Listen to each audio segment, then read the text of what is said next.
না না না না এক মিনিট জাস্ট কি কারণ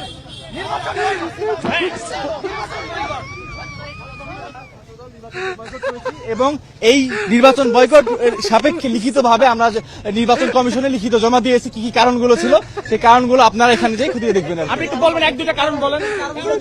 ভোট কারচুপি ওইখানে আমরা যে কারণগুলো উল্লেখ করেছি সেই কারণগুলো, আমি সুলাইমান হোসেন জাতীয় ছাত্র দলের সাথে যুক্ত আছি, আমি একজন ভোটার প্রার্থী নই। ধন্যবাদ আপনাদের, ধন্যবাদ। নির্দিষ্ট একটা হলে ভোট কারচুপির সুষ্ঠু অভিযোগ আছে, আপনারা কি দেখে নিতে পারেন। সুনির্দিষ্ট কি অভিযোগ? সকালে নির্বাচন শুরু হয়েছে কিছু কিছু জায়গায় 10টা 11টার পরে থেকে, আপনাদের খোঁজ নিয়ে দেখেন না কেন? সুনির্দিষ্ট অভিযোগ, আমরা অভিযোগের ভিত্তিতে অভিযোগ কি প্রমাণ কি আছে?